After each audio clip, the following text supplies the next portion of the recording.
नमस्कार। आकाशवाणी से समाचार प्रभात के साथ मैं कनकलता।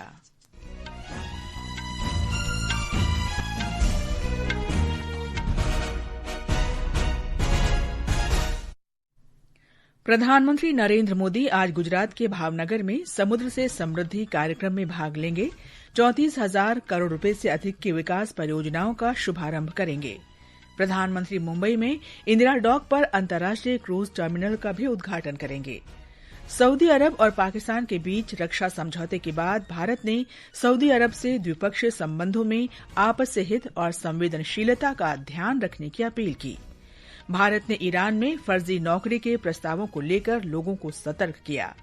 अमेरिका में तकनीकी क्षेत्र में विदेशी कर्मचारियों की संख्या सीमित करने के लिए राष्ट्रपति डोनाल्ड ट्रंप ने H-1B वीजा पर $1 लाख का वार्षिक शुल्क लगाने की घोषणा की। और क्रिकेट में अबुधाबी में भारत ने T20 एशिया कप के अंतिम ग्रुप ए मुकाबले में ओमान को 21 रन से हराया। अब समाचार विस्तार से। प्रधानमंत्री नरेंद्र मोदी आज गुजरात के भावनगर में समुद्र से समृद्धि कार्यक्रम में भाग लेंगे। इस अवसर पर वे लगभग 34,200 करोड़ रुपए की विकास परियोजनाओं का शिलान्यास और शुभारंभ करेंगे। इनसे प्राकृतिक गैस, नवीकरणीय ऊर्जा, सड़क संपर्क और चिकित्सा क्षेत्र को लाभ होगा।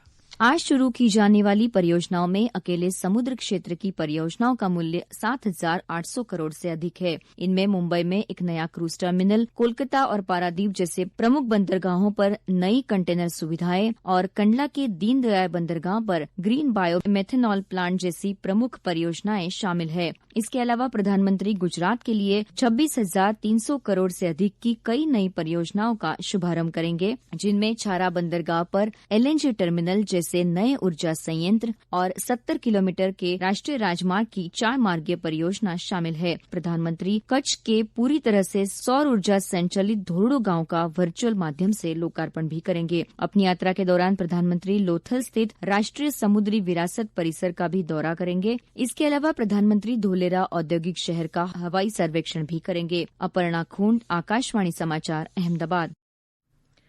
सऊदी अरब और पाकिस्तान के बीच रक्षा समझौते के बाद भारत ने सऊदी अरब से द्विपक्षीय संबंधों में आपसी हित और संवेदनशीलता का ध्यान रखने की अपील की है। भारत ने हर तरह के आतंकवाद से निपटने के लिए विश्व समुदाय से अपने प्रयास तेज करने का भी अनुरोध किया है। भारत ने कहा है कि दुनिया आतंकवाद, पाकिस्तान और सेना के बीच के गठजोड़ से परिचित है। पाकिस्तान में आतंकी गुटों के ताजा वीडियो के बारे में विदेश मंत्रालय के प्रवक्ता रणधीर जायसवाल ने कहा कि इस तरह की घटनाएं स्थिति को अधिक चिंताजनक बनाती हैं। उन्होंने कहा कि ब्रिक्स और शंघाई सहयोग संगठन सहित हर बहुपक्षीय मंच के दस्तावेज में अंतर्राष्ट्रीय आतंकवाद से सख्ती से निपटने पर जोर दिया जाता रहा है। इन दस्तावेज में सीमा पार आतंकवाद की भी चर्चा होती रही है। भारत नेपाल संबंधों पर श्री जायसवाल ने कहा कि नेपाल में सुशीला कार्की के नेतृत्व में अंतरिम सरकार के गठन का भारत स्वागत करता है। विदेश मंत्रालय ने भारतीय नागरिकों को ईरान में नौकरी के वायदे या प्रस्ताव के झांसे में न आने की सलाह दी है। हाल में ऐसे कई मामले हुए हैं जिनमें भारतीय नागरिकों को ईरान में रोजगार देने या किसी अन्य देश में नौकरी के लिए भेजे जाने का प्रलोभन दिया गया। ईरान पहुंचने पर इन लोगों का आपराधिक गिरोह ने अपहरण कर लिया और उनकी रिहाई के लिए परिवार से फिरौती मांगी। विदेश मंत्रालय ने कहा कि ईरान सरकार भारतीयों को केवल पर्यटन वीजा पर प्रवेश की अनुमति देती है। नौकरी या किसी अन्य उद्देश्य के लिए ईरान में वीजा मुक्त प्रवेश का वायदा करने वाले एजेंट आपराधिक गिरोहों से जुड़े हो सकते हैं। भारत ने संयुक्त राष्ट्र महासभा के आगामी सत्र में फलस्तीन के राष्ट्रपति महमूद अब्बास को वीडियो कॉन्फ्रेंस से संबोधन की अनुमति के पक्ष में मतदान किया है। 193 सदस्य देशों में से 145 ने प्रस्ताव के पक्ष में मतदान किया। अमेरिका और इस्रायल ने प्रस्ताव का विरोध किया। हाल ही में अमेरिका ने संयुक्त राष्ट्र महासभा के सत्र में व्यक्तिगत रूप से उपस्थित होने के लिए फलस्तीन के अधिकारियों को वीजा देने से इनकार किया। फलस्तीन के राष्ट्रपति महमूद अब्बास अब 25 सितंबर को विश्व समुदाय को संबोधित कर सकेंगे। ये सत्र 23 सितंबर से शुरू होगा। भारत ने फलस्तीन को 1988 में मान्यता दी थी। ये समाचार आकाशवाणी से प्रसारित किए जा रहे हैं। ताज़ा समाचार जानने के लिए आप हमारे social media handle @AIR news Hindi को फॉलो कर सकते हैं। समाचार प्रभात में आपका फिर स्वागत है। प्रधानमंत्री नरेंद्र मोदी के नेतृत्व में सरकार सेवा और सुशासन के मंत्र से अभिप्रेरित होकर परिवर्तन और प्रगति के लिए अथक प्रयास कर रही है। विशेष श्रृंखला सेवा पर्व में आज मोदी सरकार द्वारा किए गए प्रयासों का उल्लेख किया जा रहा है। नरेंद्र मोदी सरकार ने सभी नागरिकों को बीमा सुविधा देने पर ध्यान केंद्रित किया है। सभी को बीमा सुविधा का लाभ पहुंचाने के लिए प्रधानमंत्री नरेंद्र मोदी ने मई 2015 में प्रधानमंत्री जीवन ज्योति बीमा योजना और प्रधानमंत्री सुरक्षा बीमा योजना सहित जन सुरक्षा की योजनाएं शुरू की। प्रधानमंत्री सुरक्षा बीमा योजना दुर्घटना के कारण होने वाली मृत्यु या विकलांगता के लिए न्यूनतम प्रीमियम पर 2 लाख रुपए तक का आकस्मिक मृत्यु और विकलांगता कवर प्रदान करने के लिए बनाई गई है। प्रधानमंत्री जीवन ज्योति बीमा योजना किसी भी कारण से मृत्यु होने पर न्यूनतम प्रीमियम पर जीवन बीमा कवर प्रदान करने के लिए बनाई गई है। योजनाओं के शुभारंभ समारोह को संबोधित करते हुए प्रधानमंत्री नरेंद्र मोदी ने कहा कि इससे समाज के कमजोर वर्गों को सुरक्षित करने में सहायता मिलेगी। हम चाहते हैं कि देश के सामान्य व्यक्ति के जीवन में, क्योंकि संकट अमीरों को नहीं आता है जी, संकट गरीब को आता है। आमतौर पे आपको मालूम है, आप इंश्योरेंस निकालने जाएं, कितना मेडिकल चेकअप होता है और वो तय करता है इसको दें या न दें, पता नहीं ये लुढ़क जाएगा। तो ये स्कीम ऐसी है, आपको सिर्फ फॉर्म भरना है, अगर आप बीमार भी होंगे तो भी इसको बीमा मिल सकता है। प्रधानमंत्री जन आरोग्य योजना सरकार द्वारा पूरी तरह से वित्त पोषित दुनिया की सबसे बड़ी स्वास्थ्य बीमा और आश्वासन योजना है। ये देश के सार्वजनिक और निजी सूचीबद्ध अस्पतालों में माध्यमिक और तृतीयक देखभाल के लिए प्रति परिवार प्रतिवर्ष 5 लाख रुपए का कवर प्रदान करती है। एक लाभार्थी ने अपने परिवार का अनुभव बताया। माता जी को ब्रेन हेमरेज हुआ था और वहाँ से हम लोग लेके आए पटना एम्स में। तो यहाँ पे लगभग 4,94,000 रुपये का खर्चा बताया था। तो हमने आयुष्मान कार्ड से इलाज कराया, तो हमको एक भी पैसा देना नहीं पड़ा। अनिश्चितताएं भारत के गरीबों के सपनों और आकांक्षाओं को पटरी से उतार सकती हैं। इसीलिए सरकार ने ये सुनिश्चित करने के लिए अथक प्रयास किया है कि प्रत्येक नागरिक को बीमा कवरेज मिले, सभी के लिए किफायती बीमा उपलब्ध हो और सभी के लिए एक सुरक्षित और समृद्ध भविष्य सुनिश्चित हो सके। अनुपम और विष्णु की रिपोर्ट के साथ समाचार कक्ष से मैं मुकेश कुमार बल। प्रधानमंत्री नरेंद्र मोदी ने इस वर्ष स्वतंत्रता दिवस संबोधन में देश में कर व्यवस्था में सुधार की घोषणा की थी, ताकि आम जनता पर से आर्थिक बोझ कम हो। नई दरें आगामी सोमवार से लागू हो रही हैं। आज इस क्रम में हम इलेक्ट्रॉनिक उपकरण क्षेत्र में जीएसटी सुधार के संभावित प्रभावों की चर्चा कर रहे हैं।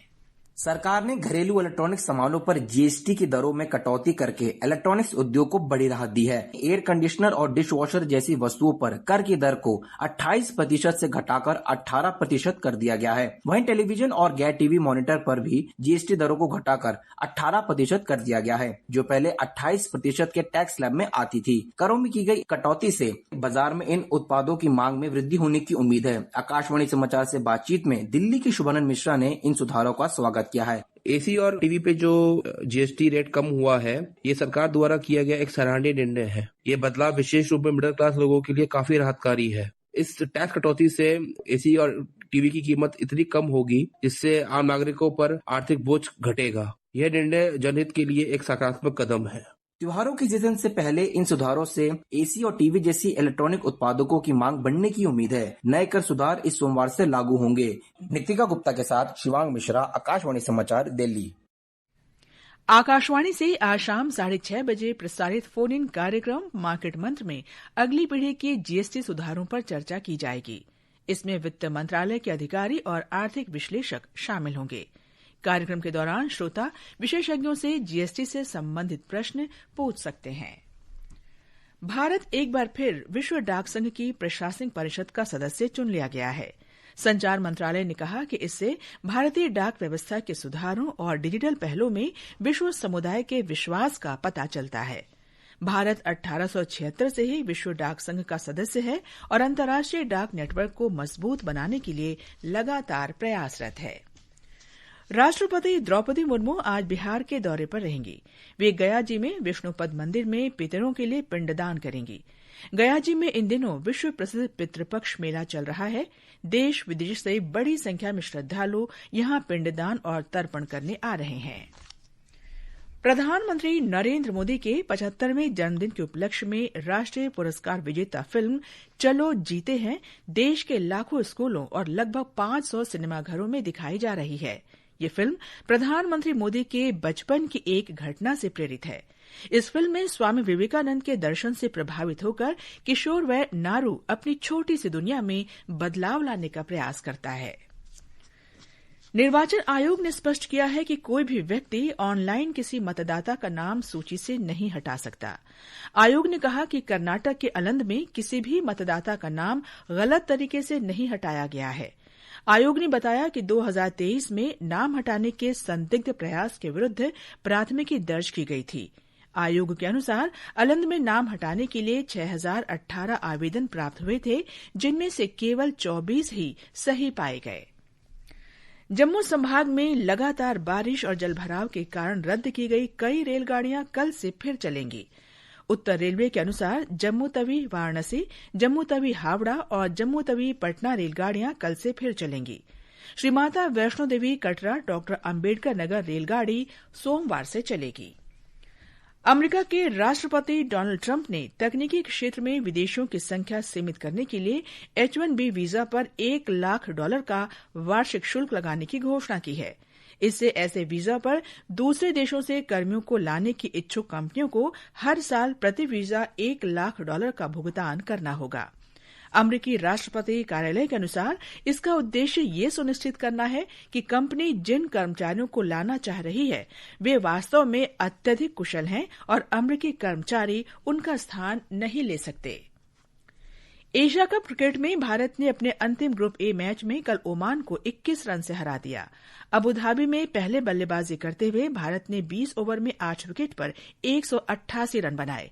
जवाब में ओमान की टीम 4 विकेट पर 167 रन ही बना सकी।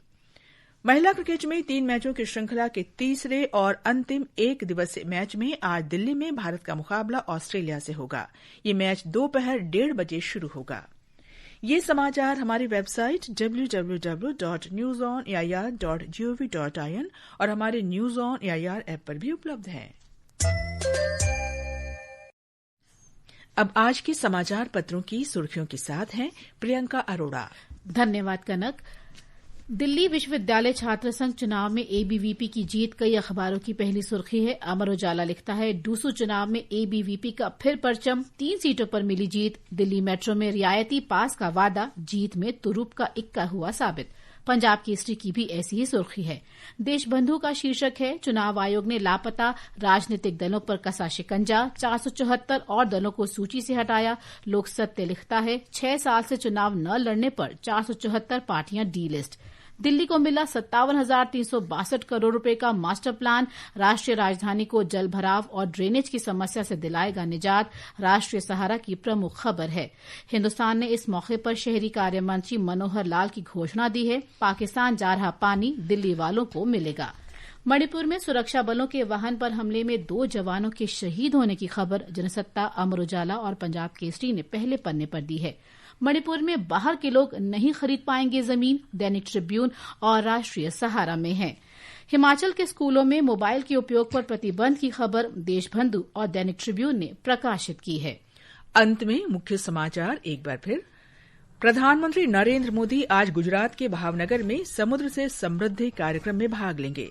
34,000 करोड़ रुपए से अधिक की विकास परियोजनाओं का शुभारंभ करेंगे। सऊदी अरब और पाकिस्तान के बीच रक्षा समझौते के बाद भारत ने सऊदी अरब से द्विपक्षीय संबंधों में आपसी हित और संवेदनशीलता का ध्यान रखने की अपील की। भारत ने ईरान में फर्जी नौकरी के प्रस्तावों को लेकर लोगों को सतर्क किया। अमेरिका में तकनीकी क्षेत्र में विदेशी कर्मचारियों की संख्या सीमित करने के लिए राष्ट्रपति डोनाल्ड ट्रंप ने H-1B वीजा पर $1 लाख का वार्षिक शुल्क लगाने की घोषणा की। और क्रिकेट में अबुधाबी में भारत ने T20 एशिया कप के अंतिम ग्रुप ए मुकाबले में ओमान को 21 रन से हराया। इसके साथ ही समाचार प्रभात का ये अंक समाप्त हुआ। नमस्कार।